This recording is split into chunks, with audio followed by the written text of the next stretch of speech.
The airport fire rescue team is required by law to reach the scene in under 3 minutes. But that's no problem with these specialized crash trucks, which can travel at up to 80 miles per hour. They bring water and foam to a stricken aircraft in seconds. Each truck carries over 3,000 gallons of water and 420 gallons of foam. The turrets can pump out their entire load in less than 4 minutes.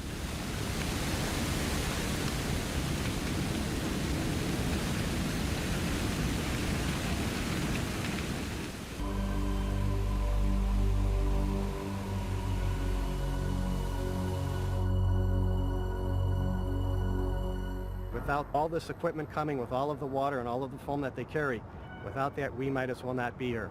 That's the most important thing on this airport.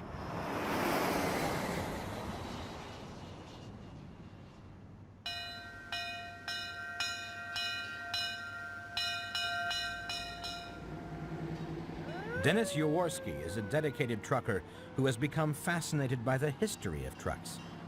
He's built up a collection of over 200 classic vehicles that span almost a century of truck building. As a young boy, 12, 14 years old, my brother and I started collecting old cars. Then in the early 60s, we realized no one was doing anything about the old trucks, so we started a collection of old trucks. Dennis's family has been in the trucking business for over 2 generations. Since then, Dennis has spent most of his time restoring trucks and rescuing them from a rusty grave. Some really need a lot of love when we get them. It usually would take about a year to totally restore a truck. You can buy them restored cheaper than doing it yourself. A lot of people tell me you must love old trucks. I say, no, I love my wife and children. I like old trucks. The very first trucks were used only for local deliveries inside the city because they weren't powerful or tough enough for the rough country roads. The first truck was built by the Daimler Company in Germany in 1896. A few years later, the American truck building industry was established. But it wasn't until World War I that the truck really proved its worth. This 1917 Packard is the oldest truck in Dennis Yaworsky's collection. It has the original solid rubber tires. Inflatable pneumatic tires, which gave a much more comfortable ride, weren't invented until 1 year later. Dennis prefers driving his 1953 LTL, which he has restored to its original glory. It's a West Coast truck, a lot more fancy than what we have on the East Coast here. I guess they had a lot higher taste out there than us New Englanders had. But Dennis's favorite is this chain-drive Mack FK, built in 1932. At the time, chain-drive trucks, open cab was going out, but Mack still made these trucks for the die-hard New England contractor that wouldn't give up chain drive and open cab. So that tells you quite a lot about a New Englander. The average thing to do today is when you're done with something, cut it up, scrap it, junk it. These trucks built America, and when you're driving it down the road, you can say, my goodness, this truck might have built this road.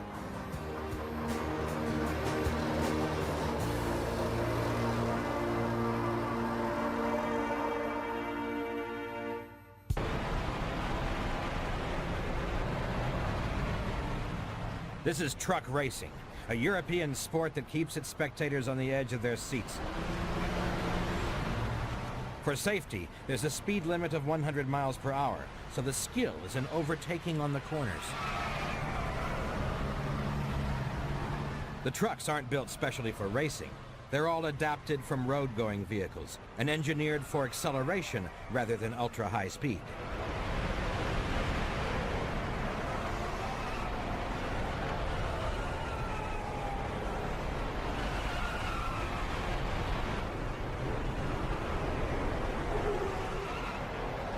Steve Parrish has been #1 in the World Championships 5 times in the last 7 years, and he's used to the rough and tumble of the racetrack.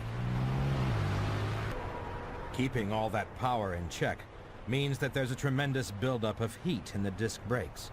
So water is sprayed directly onto the discs to stop them from overheating. After half an hour's racing, there was only 20 seconds between the finishing time of the first and the last truck. In this qualifying race, Steve has come in 5th, which places him 5th in line for today's final. After each race, the truck is weighed. There's a minimum weight limit of 5 tons to prevent the trucks from being rebuilt with lighter, more expensive metals. Information from each run is downloaded onto a computer.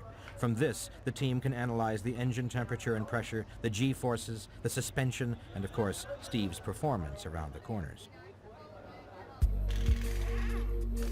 The teams are given 1 hour to prepare the trucks for the final.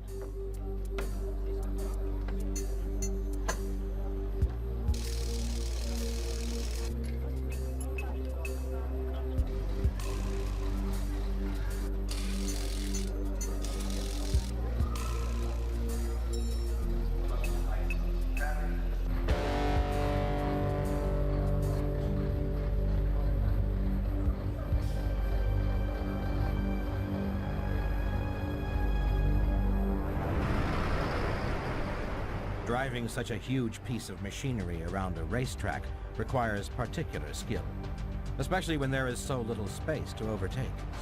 Steve credits his racing success to his smooth driving technique. I call it tiptoeing my way around, because if you grab hold of it and start heaving it around, you go nowhere, because there is so much inertia. The tyres get overheated, the brakes get overheated. You really have to be very careful with it.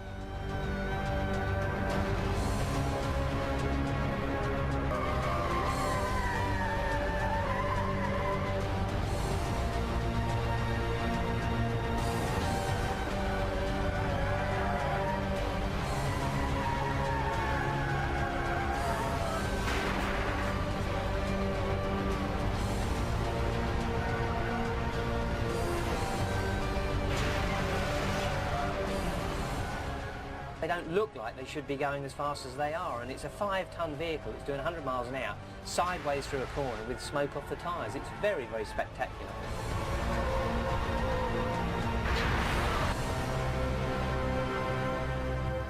Unusually for Steve Parrish, this race has been a disaster.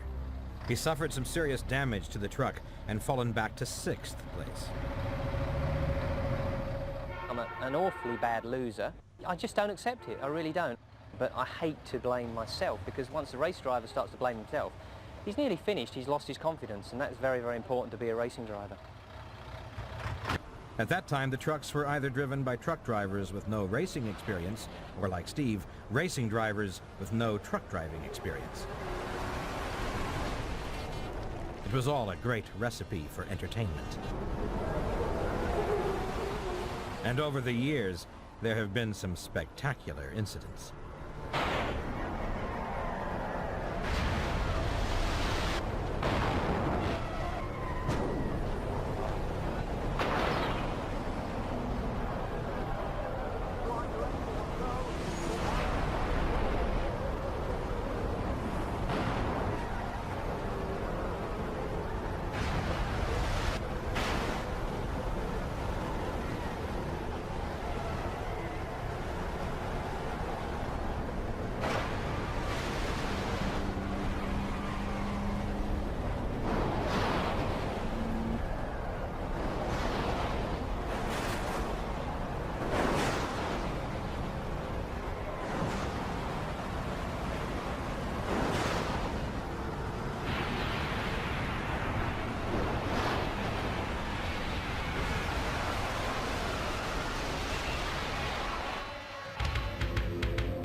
The Dutch also love truck racing.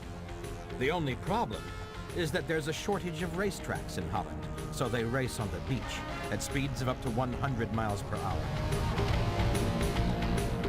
These oversized beach buggies are customized road trucks running on tires built for desert conditions. Most of the drivers have gained their experience of this kind of terrain in the Paris to Dakar rallies.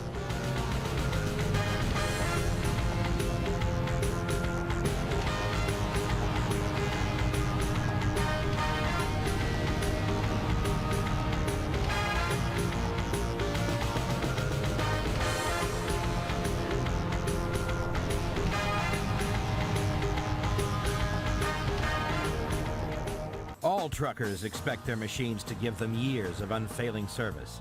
Mack trucks have built themselves a reputation of solid reliability. This is the chassis bump roll test, which simulates driving down a road at 10 miles per hour, hitting potholes on each alternate wheel.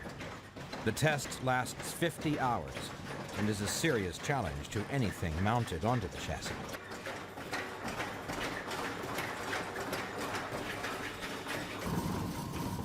This simulator uses hydraulics to test the driver's cab. It's controlled by a computer and recreates the vibrations of average cruising speed.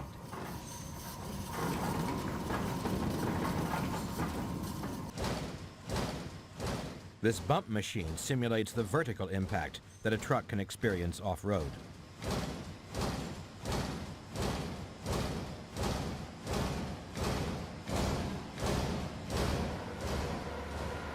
And in this controlled environmental chamber, they can take the temperature from minus 20 degrees to 110 degrees Fahrenheit, and vary the airspeed from 0 to 60 miles per hour.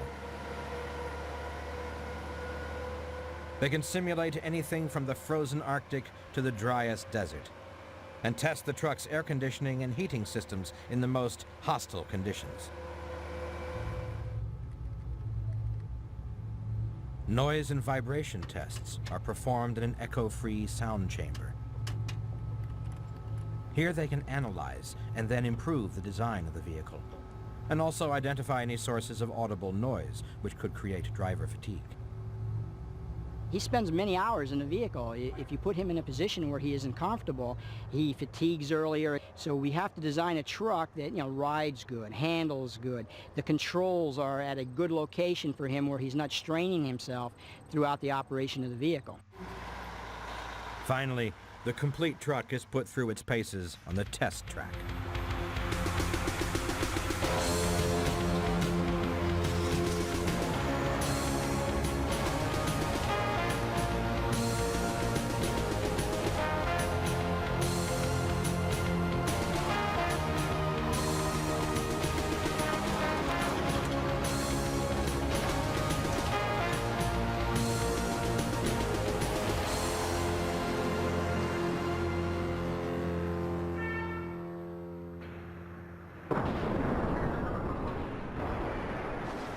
Truck manufacturers are also required to build trucks that stand up to the strictest safety standards.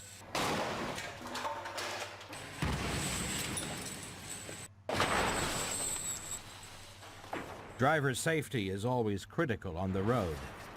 It's even more so on the racetrack.